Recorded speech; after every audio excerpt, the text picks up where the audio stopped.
பூமியின் குடிகளே, எல்லாரும் கர்த்தரை கம்பீரமாய் பாடுங்கள். மகிழ்ச்சியோடே கர்த்தருக்கு ஆராதனை செய்து ஆனந்த சப்தத்தோடே அவர் சந்நிதி முன் வாருங்கள்.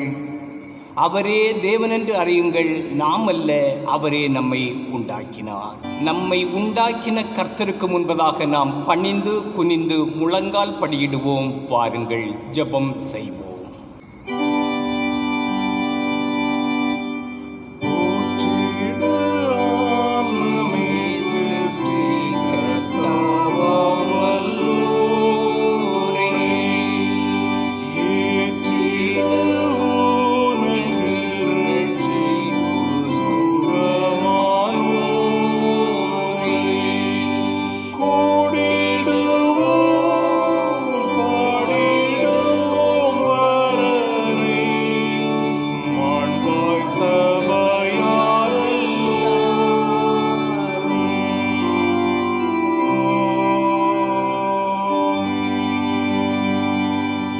சர்வ வல்லமையும் மிகுந்த இரக்கமும் உள்ள எங்கள் திரியேக தெய்வமே,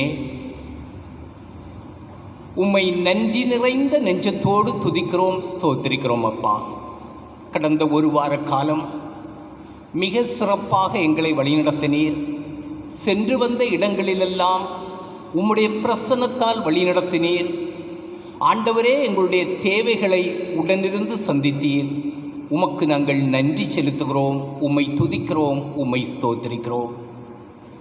ஆண்டவரே, இன்றும் உம்முடைய திருநாமத்தை மைமைப்படுத்தும் விதமாய் யூடியூப் மூலமாய் உம்மை நாங்கள் ஆராதித்து கொண்டிருக்கிறோம்.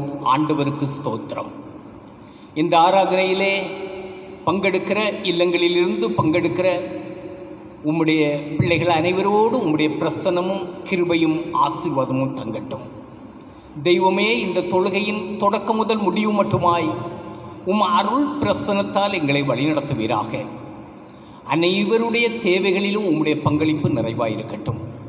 நாங்கள் பாடுகிற பாடல்கள், வாசிக்கின்ற திருமறையின் சத்தியங்கள், வேண்டுகிற விண்ணப்பங்கள் ஊடாய் உம் பிரசன்னத்தை நாங்கள் உணர எங்களுக்கு அருள் புரிவீராக. அனைவரோடு உம்முடைய ஆசி நிறைவாயிருக்கட்டும். இதை கேட்டு சத்தியத்தை பெற்று சத்தியத்தின்படி ஆண்டவரே வாழ இந்த ஆராதனை எங்களுக்கு ஆசீர்வாதமாக உம்முடைய நாமம் மகிமைப்படும் விதமாய் அமையட்டும். இயேசு கிறிஸ்துவின் மூலமாய் வேண்டி நிற்கின்றோம். ஜெபங்கேளும் பரமபிதாவே, ஆமென். தொடர்ந்து தேவநாம மகிமைக்காக ஞானப்பாடல் 13. ஞானப்பாடல் 13. கர்த்தாவே, உம்மை துதிப்பேன், மகா மகிழ்ச்சியாக என்றைக்கும் உம்மை போற்றுவேன், உத்தம பணிவாக. ஞானப்பாடல் 13.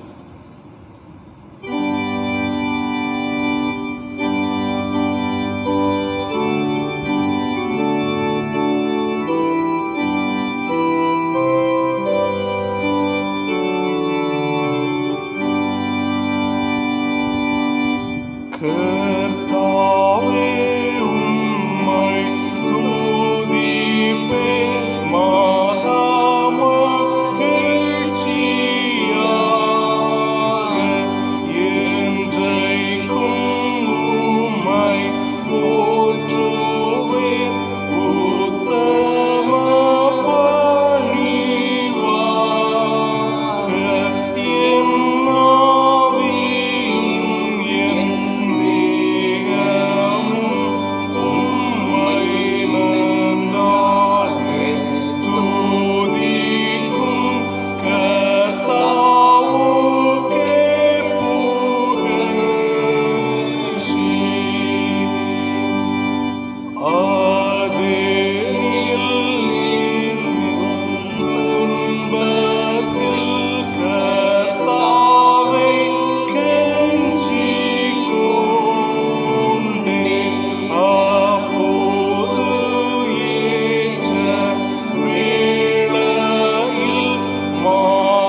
இன்றைக்குரிய திருமறை பாடம் படிக்க கேளுங்கள்.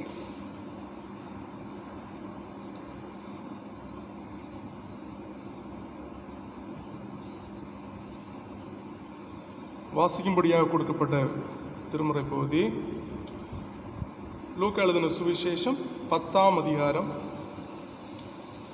25 முதல் 37 முடிய. லூக்கா 10ஆம் அதிகாரம் 25 முதல் 37 முடிய. அப்பொழுது நியாய சாஸ்திரி ஒருவன் எழுந்திருந்து அவரை சோதிக்கும்படி, போதுகிறே, நித்திய ஜீவனை சுதந்திரிக்கும் கொள்ளும்படி நான் என்ன செய்ய வேண்டும் என்று கேட்டான். அதற்கு அவர், நியாய பிரமாணத்தில் என்ன எழுதியிருக்கிறது, நீ வாசித்திருக்கிறது என்ன என்றார். அவன் பிரதியுத்தரமாக, உன் தேவனாகிய கர்த்தரிடத்தில் உன் முழு இருதயத்தோடும், உன் முழு ஆத்மாவோடும், உன் முழு பலத்தோடும், உன் முழு சிந்தையோடும் அன்பு கூர்ந்து, உன்னிடத்தில் அன்பு கூறுவது போல பிறனிடத்திலும் அன்பு கூறுவாயாக என்று எழுதியிருக்கிறது என்றான். அவர் அவனை நோக்கி, நிதானமாய் உத்தரவு சொன்னாய், அப்படியே செய், அப்பொழுது பிழைப்பாய் என்றார். அவன் தன்னை நீதிமான் என்று காண்பிக்க மனதாய் இயேசுவை நோக்கி, எனக்கு பிறன் யார் என்று கேட்டான். இயேசு பிரதியுத்தரமாக, ஒரு மனுஷன் எருசலேமிலிருந்து எரிகோவுக்கு போகையில் கள்ளர் கையில் அகப்பட்டான். அவர்கள் அவன் வஸ்திரங்களை உரிந்து கொண்டு அவனை காயப்படுத்தி குற்றியூராக விட்டு போனார்கள். அப்பொழுது தற்செயலாய் ஒரு ஆசாரியன் அந்த வழியே வந்து அவனை கண்டு பக்கமாய் விலகி போனான். அந்தபடியே ஒரு லேவியனும் அந்த இடத்திற்கு வந்து அவனை கண்டு பக்கமாய் விலகி போனான்.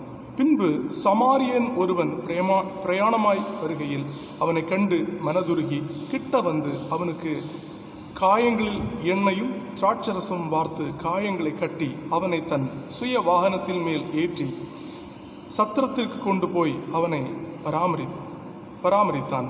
மறுநாளிலே தான் புறப்படும் போது 2 பணத்தை எடுத்து சத்திரத்தான் கையில் கொடுத்து, நீ இவனை விசாரித்துக்கொள், அதிகமாய் ஏதாகிலும் இவனுக்காக செலவழித்தால் நான் திரும்பி வரும்போது அதை உனக்கு தருவேன் என்றான். இப்படி இருக்க கள்ளர் கையில் அகப்பட்டவனுக்கு இந்த 3 பேரில் எவன் பிறனாயிருந்தான், உனக்கு எப்படி தோன்றுகிறது என்றார். அதற்கு அவன், அவனுக்கு இரக்கம் செய்தவனே என்றான். அப்பொழுது இயேசு அவனை நோக்கி, நீயும் போய் அந்தபடியே செய் என்றார். இப்படியாக வாசிக்கும்படியாக கொடுக்கப்பட்ட வேத பாகம் வாஸ்து முந்தாயிற்று. கிறிஸ்துவுக்கே மகிமை உண்டாவதாக.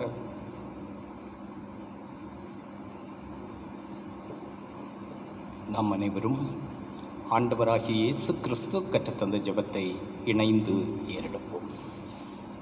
பரமண்டலத்தில் இருக்கிற எங்கள் பிதாவே, உம்முடைய நாமம் பரிசுத்தப்படுவதாக, உம்முடைய ராஜ்யம் வருவதாக, உம்முடைய சித்தம் பரமண்டலத்தில் செய்யப்படுவது போல பூமியிலும் செய்யப்படுவதாக. எங்களுக்கு வேண்டிய ஆகாரத்தை எங்களுக்கு தாரும். எங்கள் கடனாளிகளுக்கு நாங்கள் மன்னிக்கிறது போல எங்கள் கடன்களை எங்களை விட்டு மன்னியும். எங்களை சோதனைக்கு உட்பிரவேசிக்க செய்யாமல் தீமை நின்று ரட்சித்துக் கொள்ளும். ராஜ்யமும் வல்லமையும் மகிமையும் என்றென்றைக்கும் உம்முடையவைகளே. ஆமென். பாசத்துக்குரிய திருச்சபை மக்களே, உங்கள் அனைவரையும் இறைமகன் இயேசு கிறிஸ்துவின் தூய திருப்பெயரிலே வாழ்த்துகிறேன்.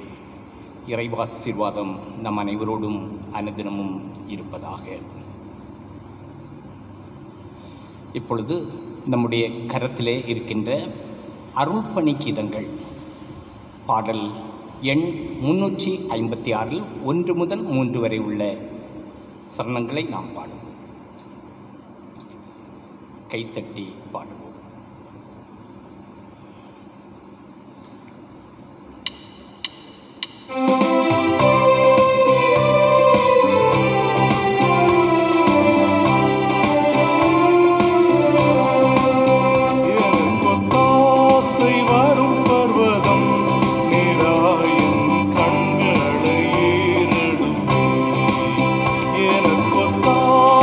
வரும் பர்வதம் நேராயின்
இறைமகன் இயேசு கிறிஸ்துவின் திருப்பெயரிலே யூடியூப்பிலே ஆராதித்து கொண்டிருக்கின்ற அனைவரையும் ஒற்றையால் விளை திருச்சபையின் சார்பாக வாழ்த்துகின்றோம். இறை ஆசீர்வாதம் நம்முடைய திருச்சபை மக்களோடும் அனைத்து மக்களோடும் இறைவனுடைய ஆசீர்வாதம் நிறைவாயிருப்பதாக. இன்றைய செய்தியினுடைய தலையங்கம் நம்முடைய பொறுப்பாண்மை. நம்முடைய பொறுப்பாண்மை இதற்காக எடுத்துக்கொண்ட இதற்காக எடுத்துக்கொண்ட வசனம் லூக்கா 10ஆம் அதிகாரம் 37. அதற்கு அவனுக்கு இரக்கம் செய்தவனே என்றான். அப்பொழுது இயேசு அவனை நோக்கி, நீயும் போய் அந்தப்படியே செய் என்றார். அதற்கு அவனுக்கு இரக்கம் செய்தவனே என்றான்.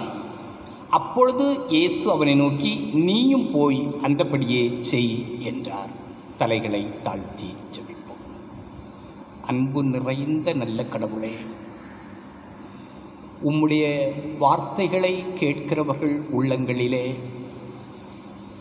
உம்முடைய வார்த்தைகள் வாழ்வுக்குரிய மன்னாவாக அமைய ஆண்டவர் அருள் புரியும். உம்முடைய செய்தியை கேட்கிற நாங்கள் செய்தியாக எங்கள் வாழ்க்கையை நாங்கள் மாற்றிக்கொள்ள ஆண்டவர் எங்களுக்கு அருள் புரிவீராக. ஆண்டவரே, இல்லங்களிலே இருந்து யூடியூப் மூலமாய் உம்மை ஆராதிக்கிற ஒவ்வொருவரையும் ஆண்டவரே உம்முடைய கருத்தில் ஒப்படைக்கிறோம். தெய்வமே, இந்நேரம் எங்களுக்கு ஒரு ஆசீர்வாதமான நேரமாய், நீர் எங்களோடு பேசுகிற நேரமாய் நாங்கள் உம்மை அறிகிற அறிவிலே வளர ஆண்டவர் அருள் புரியும். உம்முடைய திருநாமம் மகிமைப்படட்டும். இயேசு கிறிஸ்துவின் மூலமாய் வேண்டி நிற்கிறோம் ஜெபங்கேளும் பரமபிதாவே, ஆமென்.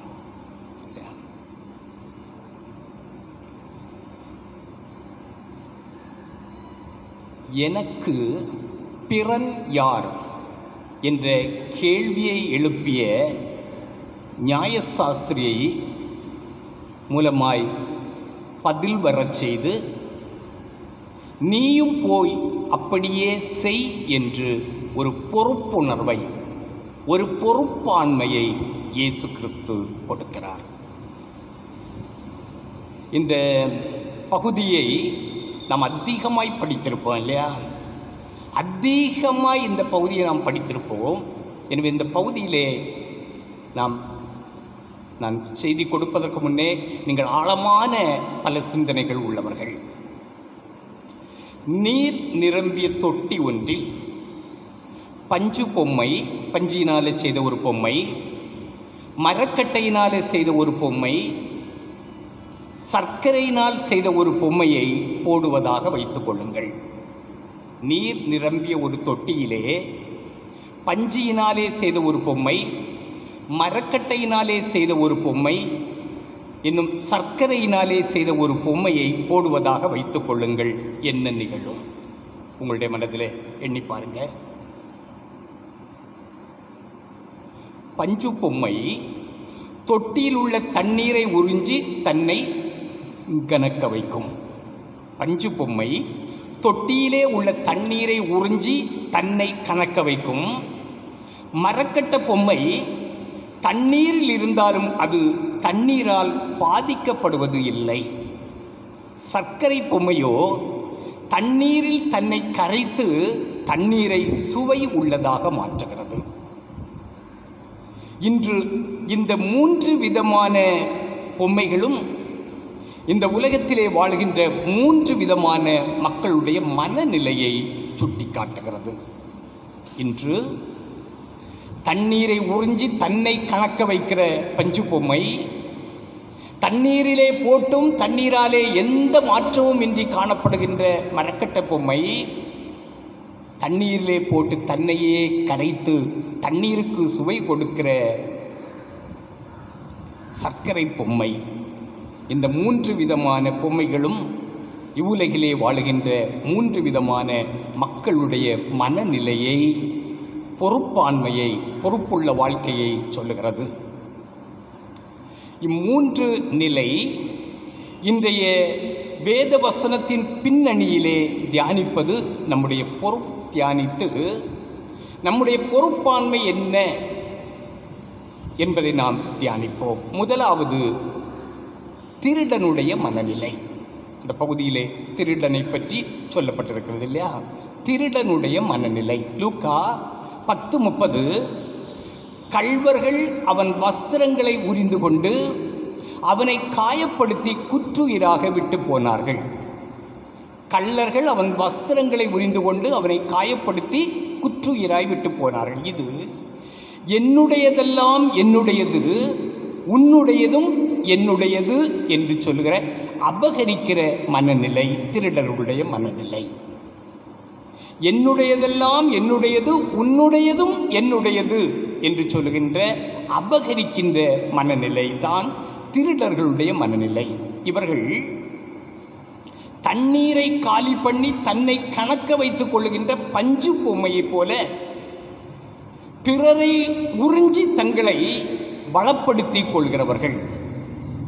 இந்த சூழ்நிலையை சமூகத்தோடு நாம் இணைப்போமானால் கலப்படம், உணவுப் பொருட்களில் மட்டுமல்ல, உயிரை காக்கின்ற மருந்து பொருட்களில் கூட போலித்தன்மை என்னும் பதுக்கல், கருப்பு பணம், இதில் சுயநலமே முழுமையாய் மிஞ்சி நிற்கின்றது. இதற்கு திருமறையிலிருந்து ஒரு நல்ல எடுத்துக்காட்டை சொல்ல வேண்டுமென்றால் 1 ராஜாக்கள் 21 அதிகாரம் 9-10 அரசன் ஆகாப், அவன் மனைவி யேசபேல் தனக்கு அதிகாரம் இருக்கின்றது என்ற நிலைமையிலே ஏழை நாபோத்தை அநியாயமாக கொன்று அவனுடைய திராட்சை தோட்டத்தை பிடுங்கி தவறை நியாயப்படுத்துவதற்காக அவன் சட்டத்தை மீறினான். சட்டத்தை பாதுகாக்க அவனை கொலை செய்தோம் என்று சொல்லுகின்ற சூழ்நிலை. பாருங்கள், ஒரு அரசனுடைய பொறுப்பாண்மை என்ன? நீதியோடு தேசத்தை ஆட்சி செய்து மக்களை பாதுகாக்க வேண்டியவன் தன்னுடைய சுயநலத்தால் அவர்களை அழிக்கிறான். இப்படிப்பட்ட மனநிலை, என்னுடையதெல்லாம் என்னுடையது, உன்னுடையதும் என்னுடையது என்ற மனநிலை, இந்த போங்கை ஆண்டவர் வன்மையாக கண்டிக்கிறார். ஆமோஸ் 2 அதிகாரம் 6வது வசனத்தினுடைய பின்பகுதியிலே நீதிமானை பணத்துக்கும் எளியவனை ஒரு ஜோடு பாதரட்சத்துக்கும் விற்று போட்டீர்களே என்று சொல்கிறார். நீதி பணத்திற்கு விலை போகிறது. ஒரு ஜோடு பாதரட்சை, 2 பாதரட்சைக்குரிய விலை ஒரு நீதிமானுக்கு கொடுக்கப்படுகிறது. நீதிமானை பணத்துக்கும் எளியவனை ஒரு ஜோடு பாதரட்சைக்கும் வித்து போட்டீர்களே என்று ஆண்டவர் வன்மையாக கண்டிக்கிறார். இப்படி கண்டித்த ஆண்டவருடைய எதிர்பார்ப்பு என்ன என்றால், ஆமோஸ் 5 அதிகாரம் 24 நியாயம் தண்ணீரை போலவும் நீதி வற்றாத நதியைப் போலவும் புரண்டு வர கடவது என்று அவர் எதிர்பார்க்கிறார். அருமையான திருச்சபை மக்களே, இல்லங்களிலே யூடியூப்பிலே பார்த்து கொண்டிருக்கிறவர்களே, கொஞ்சம் உள்ளத்தை சிந்தித்து பாருங்கள். நியாயம் தண்ணீரை போலவும் நீதி வற்றாத நதியைப் போலவும் புரண்டு வர கடவுது. ஆண்டவர் நம்மில் எதிர்பார்க்கிறார். புதுக்கவிஞன் ஒருவன் தன்னுடைய புதுக்கவிதையினுடைய வரியிலே சொல்லுகிறான், உண்பதும் உடுப்பதும் வாழ்க்கை என்றால் அதை புல்லும் செய்யும் புழுவும் செய்யும் மானிடா நீ எதற்கு என்று சொல்லுகிறான். உண்பதும் உடுப்பதுமே வாழ்க்கை என்றால் அதை புல்லும் செய்யும் புழுவும் செய்யுமே மானிடா நீ எதற்கு என்று ஆதங்கப்படுகின்றான். இறைவனுடைய எண்ணமெல்லாம் எதிர்பார்ப்பெல்லாம் நம்மிலே நியாயம் தண்ணீரை போலவும் நீதி வற்றாத நதியைப் போலவும் புரண்டு வர கடவது என்ற எதிர்பார்ப்பிலே வாழ்கிறார். நம்முடைய இந்த சூழலிலே நம்முடைய பொறுப்புள்ள வாழ்க்கை எப்படி? பொறுப்பாண்மை எப்படி? இரண்டாவது, குரு லேவியன் மனநிலை. முதலாவது திருடனுடைய மனநிலையை பற்றி பார்த்தோம். இரண்டாவது குரு லேவியனுடைய மனநிலை. லூக்கா 10:31-32 தற்செயலாய் அந்த வழியே வந்த ஆசாரியனும் லேவியனும் அவனை கண்டு பக்கமாய் விலகி போனார்கள். தற்செயலாய் அந்த வழியே வந்த ஆசாரியனும் லேவியனும் அவனை கண்டு விலகி போனார்கள். தண்ணீருக்குள்ளே நீண்ட நேரம் இருந்தும் தண்ணீரோடு எந்த தொடர்பும் இல்லாமல் இருக்கின்ற மரக்கட்டை பொம்மையை போன்ற நிலை இந்த நிலை. இந்த மரக்கட்டை பொம்மை தண்ணீருக்குள்ளே நீண்ட நேரம் இருந்தும் தண்ணீரோடு எந்த தொடர்பும் இல்லாத சூழ்நிலை. அதாவது எனக்கும் உனக்கும், எனக்கும் சமுதாயத்துக்கும் எந்த தொடர்பும் இல்லை என்ற மனநிலையே குரு லேவியனுடைய மனநிலை. இவர்கள் சமுதாயத்தில் வாழ்ந்தாலும் தங்களை சுற்றி வாழும் மக்களோடும் நடைபெறும் நிகழ்வுகளோடும் தங்களை தொடர்பு படுத்தி கொள்ளாதவர்கள்.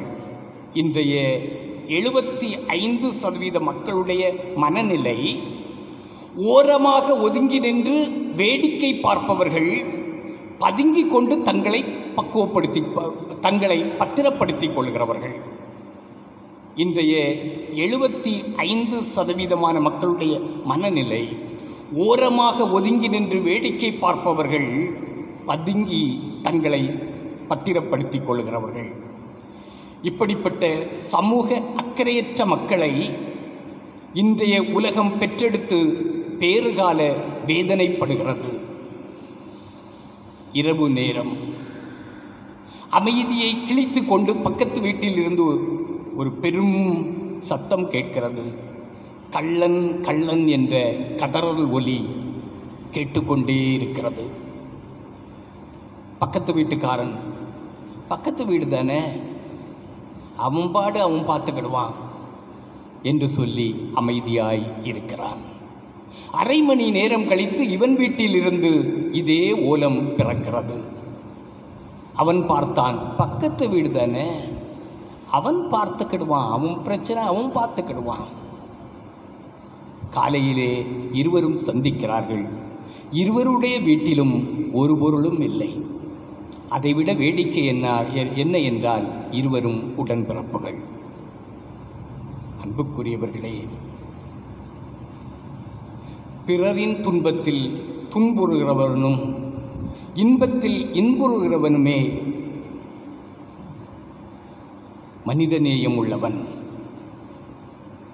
பிறரின் துன்பத்தில் துன்புறவும் இன்பத்தில் இன்புறவும் இயலாத நிலையிலே இன்று மனிதநேயம் இன்றி மனிதன் காணப்படுகின்றான். இயேசு குற்றமற்றவர் என்று அறிந்தும் தன் பதவியை காப்பாற்றிக் கொள்வதற்காக நீதி செய்வதை விட்டு கைகளை கழுவி ஒதுங்கிக் கொண்ட பிலாத்து இத்தகைய மனநிலை உள்ளவன். எங்கு அநீதி நடைபெறுகிறதோ அதை பார்த்து நாம் மௌனமாய் இருப்போமேயானால் அந்நீதிக்கு துணை போகிறவர்கள் என்று சங்கீதக்காரன் மிக தெளிவாய் சொல்லுகின்றான். குற்றமற்றவர் என்பதை கண்டும் உணர்ந்தும் தன் பதவியை காப்பாற்ற கைகளை கழுவி ஒதுங்கிக் கொண்ட பிலாத்து இத்தகைய சூழலே.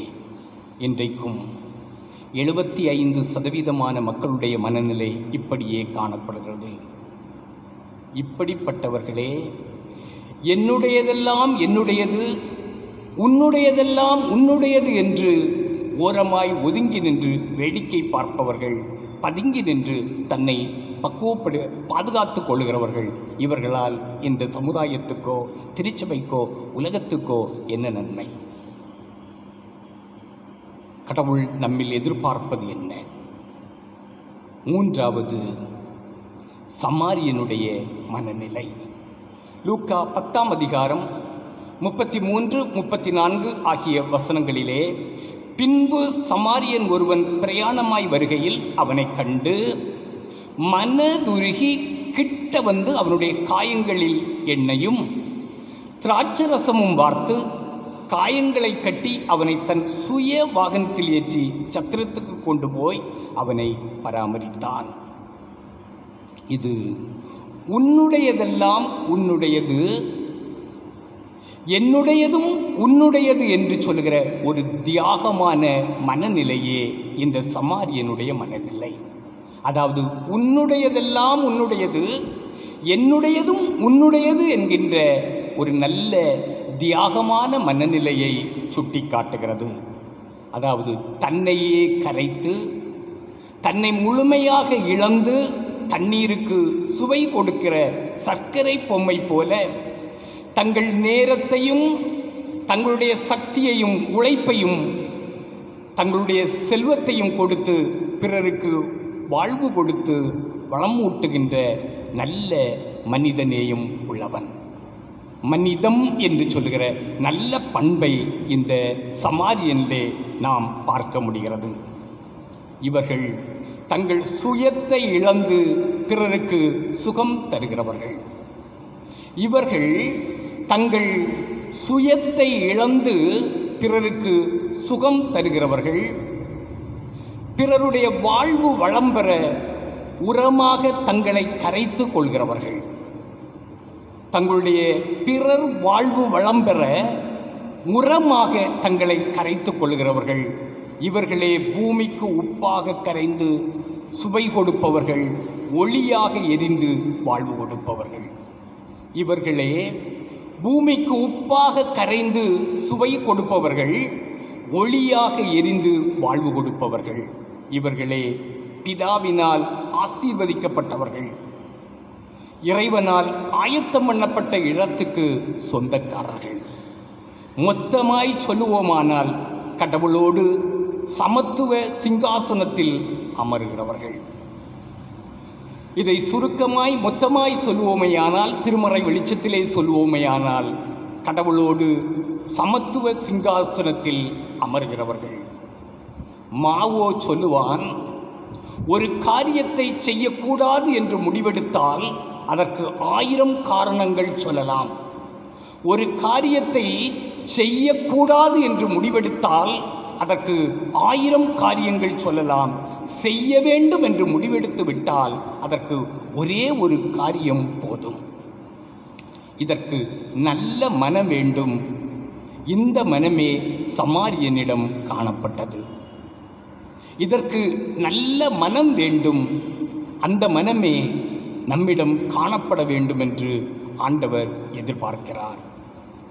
என்னை விடவும் உயர்ந்தவன், என்னை விடவும் மேலானவன் ஒருவன் இருக்கிறானா என்ற எண்ணத்தில் எனக்கு பிறன் யார் என்ற கேள்விக்கு இயேசுநாதர் அவன் மூலமே கொடுக்கின்ற விடை லூக்கா 10ஆம் அதிகாரம் 37 அவனுக்கு இரக்கம் செய்தவனே என்றார். நீயும் போய் அந்தபடியே செய்.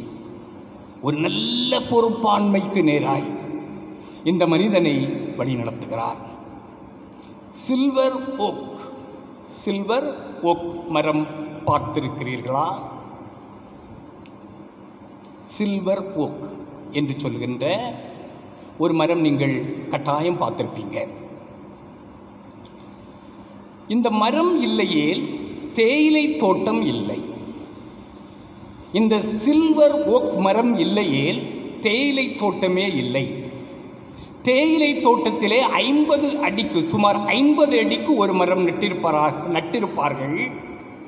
இது மழை காலத்திலே தண்ணீரை தன்னுடைய வேரிலே தேக்கி, கோடை காலத்திலே இந்த வேரில் இருக்கிற தண்ணீரை தேயிலைக்கு கொடுத்து தேயிலை பயிர் கோடை காலத்திலே பட்டு அழிந்து விடாமல் இந்த தேயிலை தோட்டத்தை பாதுகாக்கிறது.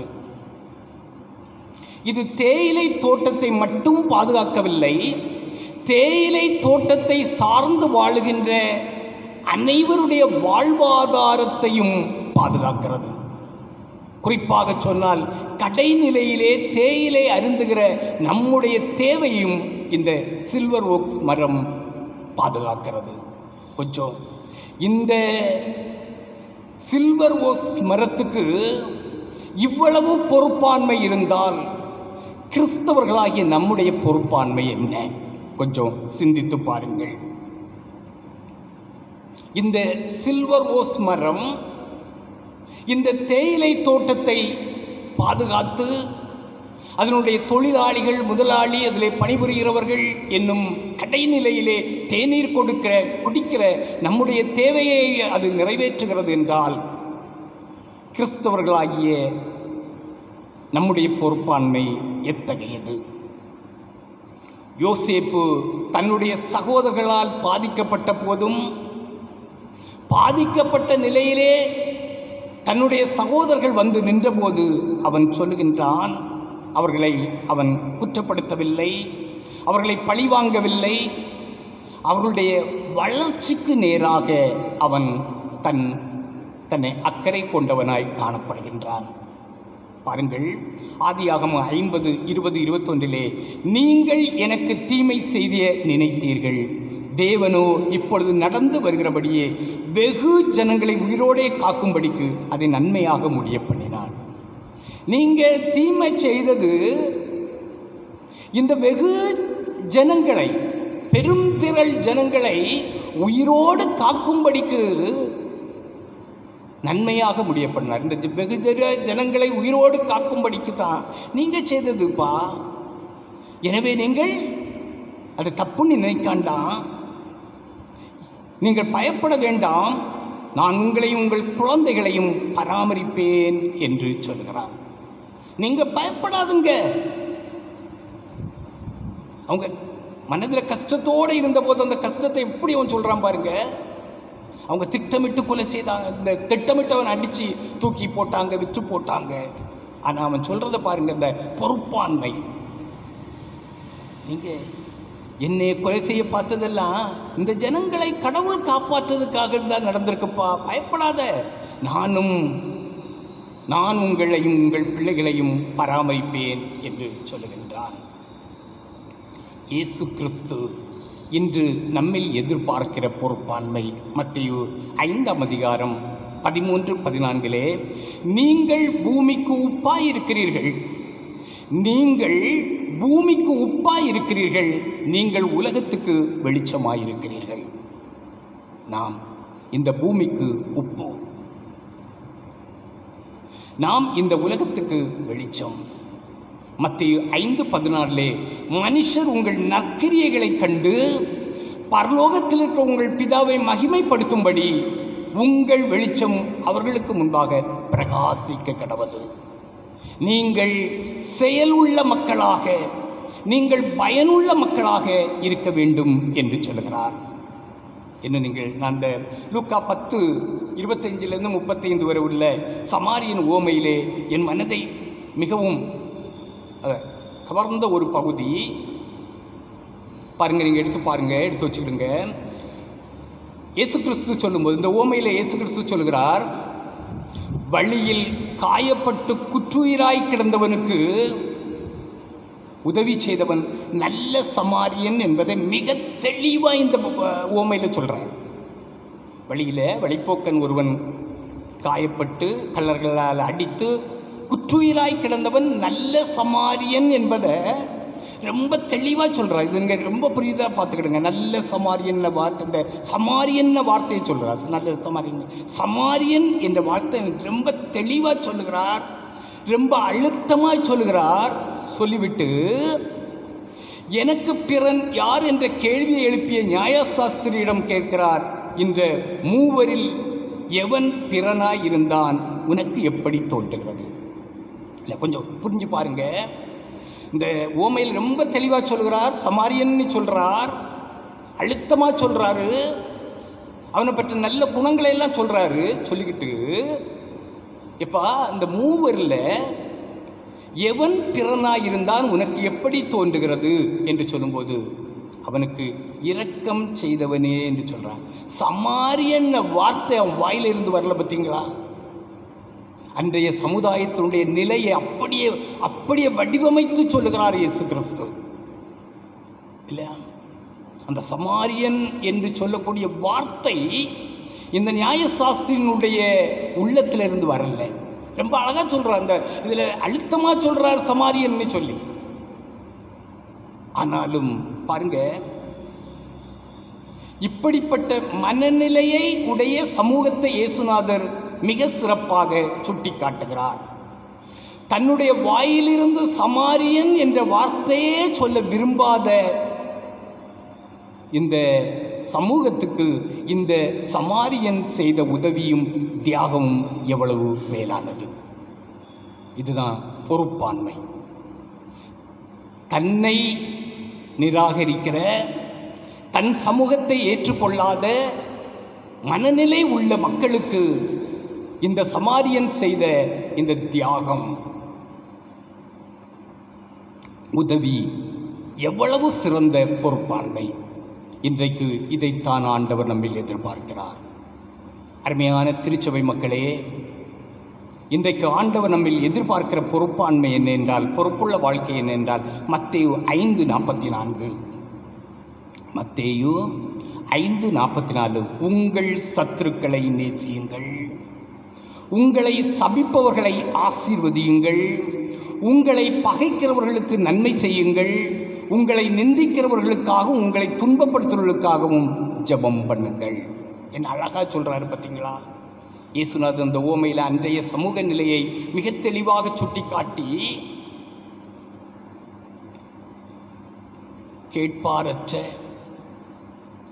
தாழ்மை நிலையிலே இருந்த ஒரு மனிதன் செய்த உதவி, அந்த தியாகத்தினுடைய பொறுப்பாண்மையை மிக சிறப்பாக சொல்லி, எவ்வளவு நீயும் போய் அதை போல செய்ப்பா என்று சொல்றார். இன்றைக்கு நம்மகிட்ட அவர் எதிர்பார்ப்பது, உங்கள் சத்துருக்களை நேசியுங்கள், உங்களை சபிப்பவர்களை ஆசீர்வதியுங்கள், உங்களை பகைப்பவர்களுக்கு நன்மை செய்யுங்கள், உங்களை நிந்திக்கிறவர்களுக்காகவும் உங்களை துன்பப்படுத்துவர்களுக்காகவும் ஜெபம் பண்ணுங்கள். நல்ல கனி மரத்தின் தன்மையை அறியப்படுத்தும். நல்ல கனி மரத்தின் தன்மைகளை அறியப்படுத்தும். நம்முடைய பண்பு, நம்முடைய பொறுப்புள்ள வாழ்க்கை, இவன் கிறிஸ்து உடையவன், இவன் கிறிஸ்து உடையவன் என்பதை அறியப்படுத்தணும். இதுதான் நம்முடைய பொறுப்பாண்மை. நல்ல கனி இது இன்ன மரத்தில் உள்ளது என்பதை அறியப்படுத்தும். இதே போல நம்முடைய பண்புள்ள வாழ்க்கை, நம்முடைய பொறுப்புள்ள வாழ்க்கை நம்மை ஆண்டவருடைய பிள்ளைகள் என்பதை அறியப்படுத்தணும். வார்த்தைகளை கேட்டோம். நாம் சர்க்கரை பொம்மையாக தன்னையே உலகுக்கு தியாகமாய் கொடுக்கிற உப்பாக ஒளியாக வாழும்போதுதான் உண்மையிலேயே அது பொறுப்பான வாழ்க்கை. இந்த பொறுப்புள்ள வாழ்க்கையை ஆண்டவர் விரும்புகிறார். இந்த வாழ்க்கையை நாம் செய்யும்போது நமக்கு ஒரு ஸ்பெஷல் சமத்துவ சமுதாயத்திலே, இறைவனோடு அமர்கின்ற சமத்துவ சமுதாயத்திலே பங்கு பெற முடியும். இறைவன் தாமே தொடர்ந்து நம்மை வழியிலே வழிநடத்த வேண்டுவோம். கடவுள் நம்மை ஆசீர்வதிப்பாராக. ஆமென்.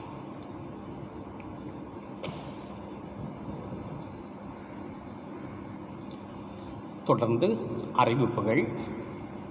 அன்புக்குரியவர்களே, நம்முடைய கரங்களில் இருக்கக்கூடிய உண்டியல் இல்லங்களிலே நீங்கள் காசுகளை போட்டு வைத்திருப்பீர்கள். எனவே உங்களுடைய கரங்களிலே தரப்பட்டிருக்கிற உண்டியலை நீங்கள் ஆலயத்தில் கொண்டு வைக்கலாம், அல்லது போதகர் அல்லது டீக்கன்மார்கள் இல்லங்களிலே வரும்போது நீங்கள் கொடுத்து உதவ உங்களை அன்போடு கேட்டுக்கொள்கிறேன். குறிப்பாக ஒரு 10 மணி வரை ஆலயம் திறந்திருக்கும். நீங்கள் கொண்டு வைத்து ஜெபித்து விட்டு சென்றால் அது கடவுளுடைய நாமம் மைமைப்படும். தொடர்ந்து நம்முடைய திருச்சபையினுடைய இயக்கத்திற்கு இந்த உங்களுடைய காணிக்கை பிரயோஜனம் உள்ளதாக இருக்கும். அதே போல் கவர் காணிக்கை, சங்க காணிக்கை இவைகளையும் நீங்கள் ஆலயத்திலே கொண்டு வைத்து ஜெபித்து விட்டு செல்லலாம். தொடர்ந்து உங்களுக்கு கவர் காணிக்கை தரப்படும். நீங்கள் முழு ஒத்துழைப்பு தர உங்களை மிக பாசத்தோடு கேட்டுக்கொள்கிறேன். ஏன்னா நமக்கு மிஷின் வீடு கட்ட வேண்டும். ஜெபியுங்க. உங்களுடைய ஜெபம் பெரிய காரியங்களை செய்யும். இன்னும் நமக்கு தருவேன் என்று சொல்லியிருக்கிறவர்களும் அதற்குரிய நிதி உதவிகளை தர நீங்கள் ஜெபியுங்கள். நீங்களும் திருச்சபை மக்கள் அனைவரும் இதற்காக நல்ல ஒத்துழைப்பு தந்து சிறப்பான காணிக்கைகளை தர உங்களை அன்போடு கேட்டுக்கொள்கின்றேன். இந்த வாரம் புதிய வயதுக்குள் பிரவேசித்திருக்கிறவர்கள் ஜூலை மாதம் 1ஆம் தேதி புதன்கிழமை A bright son of Anbaiya Paramarthalingapuram, S Belvin சைன் ஒற்றியால் விளை. 3ஆம் தேதி வெள்ளிக்கிழமை மிஸ்ஸஸ் ஜெனிலெட் நல்லம்மாள் தங்கராஜ் வடக்கு குண்டல். 4ஆம் தேதி சனிக்கிழமை ஜே ஆக்லின் பாலா டாக்டர் ஆஃப் மிஸ்ரார் ஜான் ஜெகஜீவன். 5ஆம் தேதி ஞாயிற்றுக்கிழமை Mrs Sukirtha Rani Manoharan, Mrs N மரியாள் மூர்த்தி. இவர்கள் தங்களுடைய புதிய வயதுக்குள் பிரவேசித்திருக்கிறார்கள். இவர்களை திருச்சபையின் சார்பாக வாழ்த்துகிறேன். கர்த்தர் உங்களை மென்மேலும் ஆசீர்வதிப்பாராக. இவர்களுடைய புதிய வயதின் ஆசீர்வாதத்திற்காக நாம் தலைகளை தாழ்த்தி ஜெபிப்போம். அன்பு நிறைந்த நல்ல கடவுளே, புதிய புதிய வயதையும் புதிய புதிய அனுபவங்களையும் தந்து வாழ்க்கை தரத்தின் ஒவ்வொரு படிநிலைகளையும் ஆசீர்வதித்து வழிநடத்துகிறவரே உமக்கு ஸ்தோத்திரம். அருமையான உங்களுடைய பிள்ளைகள் பிறந்த நாளிலிருந்து இந்நாள் வரையிலும் கண்ணின் மணி போல பராமரித்து பாதுகாத்தீர், உமக்கு ஸ்தோத்திரம். தொடர்ந்து இந்த புதிய வயதின் ஒவ்வொரு நாளையும் நீர் ஆசீர்வதித்து எல்லா வளங்களிலும் சுகத்திலும் ஆரோக்கியத்திலும் சமாதானத்திலும் உன் பிள்ளைகள் நிறைந்து வாழவும், அவருடைய தேவைகளை கர்த்தர் சந்தித்து அவருடைய வாழ்விலே நன்மைகளையும் மேன்மைகளையும் அருளி செய்து ஆசீர்வதிக்க இயேசு கிறிஸ்துவின் மூலமாய் வேண்டி நிற்கிறோம். ஜெபங்கேளும் பரமபிதாவே, ஆமென். இந்த ஆராதனையின் நிறைவு பாடலாக கீர்த்தனை 405, தாசரே இத்தரணியை அன்பாய் இயேசுவுக்கு சொந்தமாக்குவோம். கீர்த்தனை 405.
நல்ல கடவுளே, அனைத்து நன்மைகளுக்கும் ஊற்றும் உறைவிடமாய் இருக்கிறவரே, நீ விண்ணப்பம் பண்ணுவதற்கு முன்னே உன்னுடைய தேவைகளை நிறைவு செய்கிற ஆண்டவராய் இருக்கிறேன், பொறுப்புள்ள ஆண்டவராய் இருக்கிறேன் என்று சொல்லி, ஆண்டவரே எங்களுடைய வாழ்வில் அனுதினமும் இருந்து வழி நடத்துகிறவரே உமக்கு ஸ்தோத்திரம். ஆண்டவரே, உம்முடைய சமூகத்திலே இந்த திருச்சபை மக்களை அர்ப்பணிக்கிறேன். தெய்வமே, திருச்சபையின் அனைத்து குடும்ப மக்களையும் நீர் ஆசீர்வதிப்பீராக. குறிப்பாக எங்கள் மக்கள் அனுதினமும் பணிகளை செய்து குடும்பத்தின் வளர்ச்சியின் பாதையிலே வழிநடத்துகிறவர், அனுதின பணிகளை நம்பி வாழுகிறவர்கள். ஆண்டவரே, இந்த கொரோனாவின் மூலமாக மனிதனுடைய இயல்பான சூழ்நிலை ஸ்தம்பித்து காணப்படுகிறது. ஆண்டவர், இந்த சூழ்நிலையிலே இந்த கொரோனாவினுடைய தாக்கத்திலிருந்து இந்த உலக மக்களை காப்பாற்றும், எங்கள் தேசத்தை காப்பாற்றும், தேசத்தில் எல்லா மக்களும் சுகமாய் வாழ ஆண்டவர் அருள் புரியும். அனுதினமும் செய்கிற பணிகளுக்கு நேராய் உம் பிள்ளைகள் கடந்து செல்ல ஆண்டவர் அதிசீக்கிரத்திலே இந்த உபத்திரவம் நீங்கி விடும்படியாய், இந்த வாதை நீங்கி விடும்படியாய் ஆண்டவர் அருள் புரிய நாங்கள் மன்றாடுகிறோம். எங்களுக்கு தந்திருக்கிற அருமையான குழந்தைகளுக்காக ஸ்தோத்திரம். தந்த அருமையான பச்சிளம் குழந்தைகளை ஆசீர்வதியும். பள்ளி பருவத்திலே இருக்கிற உம்முடைய பிள்ளைகளை ஆசீர்வதியும். கல்லூரி பருவத்திலே இருக்கிற உம்முடைய பிள்ளைகளை ஆசீர்வதியும். வாலிப பிள்ளைகளுக்காக ஜெபிக்கிறேன். ஆண்டவரே, உம் பிள்ளைகள் மீது உம்முடைய கரத்தை பதித்து உம் பிள்ளைகளை ஆசீர்வதித்து வழிநடத்த மன்றாடுகிறேன். என்னும் ஆண்டவரே, இல்லத்தின் தலைவர் தலைவிக்காக ஜெபிக்கிறேன். பொறுப்புள்ள குடும்ப வாழ்க்கையை சிறப்பாக செய்ய இறைவன் அருள் புரியும். குடும்பத்தின் அனைத்து தேவைகளிலும் உம்முடைய பங்களிப்பு நிறைவாக இருந்து உம் பிள்ளைகள் குடும்பத்தை சிறப்பாய் கட்டியெழுப்ப ஆண்டவர் ஆலோசனை கர்த்தராக தலைமையேற்று வழிநடத்த உம்மை நோக்கி நாங்கள் மன்றாடுகின்றோம். இன்னும் ஆண்டவரே, திருமணத்துக்காய் எதிர்பார்க்கிற பிள்ளைகள் எங்கள் திருச்சபையில் உண்டு. இந்த கால சூழ்நிலையிலே திருமண காரியங்கள் தடைபட்டு நிற்கிறது. தடைகளையெல்லாம் மாற்றி திருமண காரியங்கள் எல்லாம் தங்குதடையின்றி நடைபெற கிருபை தாரும். குழந்தை செல்வங்களுக்காக எதிர்பார்க்கிற உம்முடைய பிள்ளைகளுக்கு ஆண்டவர் குழந்தை செல்வங்களை அருளி செய்து, நான் உன்னை சந்ததி பூர்வமாய் ஆசீர்வதிப்பேன் என்று சொன்னீர். இவ்வனமாய் கர்த்தருடைய ஆசீர்வாதத்தை குடும்பங்களிலே பிள்ளைகள் பெற்றுக்கொள்ள ஆண்டவர் அருள் புரிய மன்றாடுகிறேன். கழிந்த நாளிலும் எங்கள் திருச்சபையிலே நடைபெற்ற திருமணத்திற்காக கடவுளுக்கு ஸ்தோத்திரம். குடும்ப வாழ்க்கையில் ஈடுபட்டிருக்கிற அன்பு பிள்ளைகளை உம்முடைய வல்ல கரத்தில் அர்ப்பணிக்கிறேன். கடவுளே, உம் பிள்ளைகளின் குடும்ப வாழ்க்கையை ஆசீர்வதியும். சமாதானமாய் மகிழ்ச்சி நிறைந்ததாய் நல்ல சுகம் நிறைந்ததாய் நீடிய ஆயுளை கொடுத்து கர்த்தர் உம் பிள்ளைகளை எல்லா வளங்களிலும் மேன்மைப்படுத்த மன்றாடுகிறேன். இரு இல்ல பெற்றோர்களும் இதற்காக எடுத்த முயற்சிகளிலே கர்த்தருடைய ஆசீர்வாதத்துக்காக ஸ்தோத்திரம் ஐயா. என்னும் ஆண்டவரே, எங்களுடைய தேசத்துக்காக நாங்கள் ஜெபிக்கின்றோம். தேசத்தின் எல்லை பகுதியிலே நடைபெறுகின்ற மிக பிரச்சனைக்குரிய நிலையை நீர் காண்கிறீர். ஆண்டவரே, இந்த எல்லை பிரச்சனைகளிலிருந்து ஒரு சுமூகமான விடுதலை கிடைத்து எந்த போராட்டங்களோ எந்த விதமான அச்சுறுத்தலோ இன்றி ஆண்டவரே, தேசம் சமாதானமாய் காணப்பட ஆண்டவர் அருள் புரிய நாங்கள் மன்றாடுகிறோம். போர் பதட்டங்களை மாற்றும் வருகின்ற காலங்கள் சமாதானமாய் அமைய உம்மை நோக்கி நாங்கள் மன்றாடுகின்றோம். என்னும் ஆண்டவரே, இந்த தேசத்துக்காக ஜெபிக்கின்றோம்.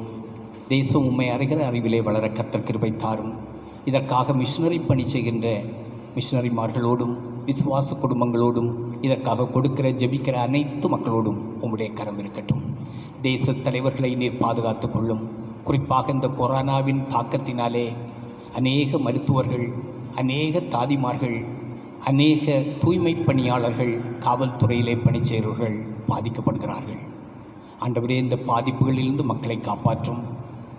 குறிப்பாக முக கவசமும் இன்றி கையுறையும் இன்றி மக்கள் வெளியே சென்று கொண்டிருக்கிறதை பார்க்கும்போது மிகவும் மிகவும் இந்த மோசமான இந்த காலகட்டங்களிலே பொறுப்பாண்மை இல்லாத மக்களாய் வாழுகிறார்களே என்று எண்ணி பார்க்க சூழ்நிலை ஏற்படுகிறது. ஆண்டவரே, அவர்கள் தங்களை பாதுகாக்கவும் தங்களுடைய உறவுகளை பாதுகாக்கவும் ஆண்டவர் அருள் புரிய உம்மை நோக்கி நாங்கள் மன்றாடுகின்றோம்.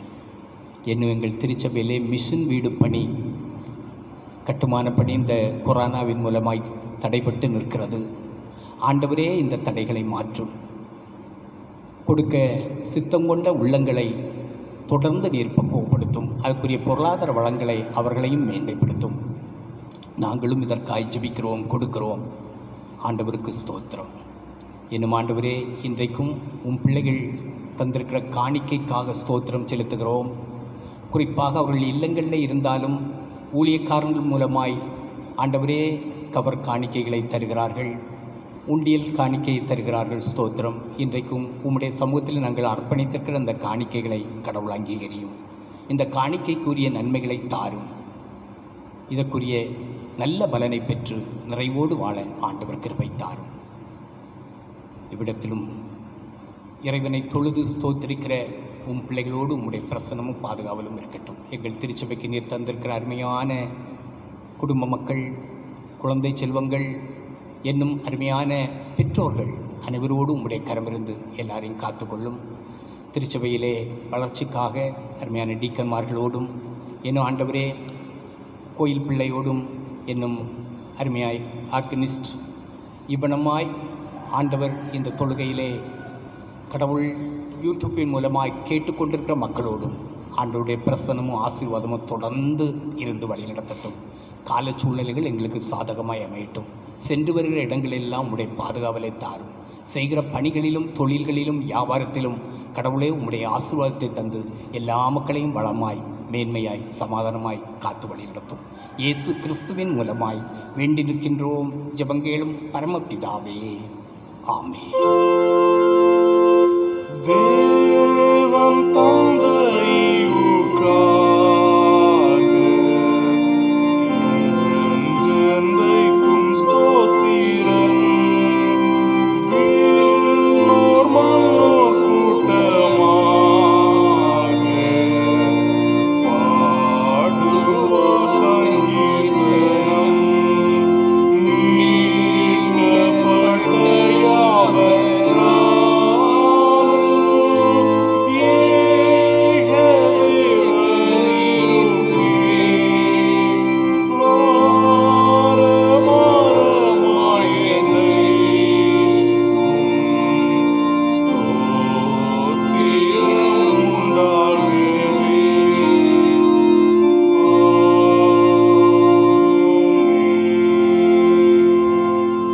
நம்முடைய ஆண்டவராகிய இயேசு கிறிஸ்துவின் கிருபையும் கடவுளுடைய அன்பும் தூய ஆவியரின் ஐக்கியமும் நம் அனைவரோடும் இன்றென்றும் சதா காலங்களிலும் நிறைவாயிருந்து வழிநடத்துவாராக.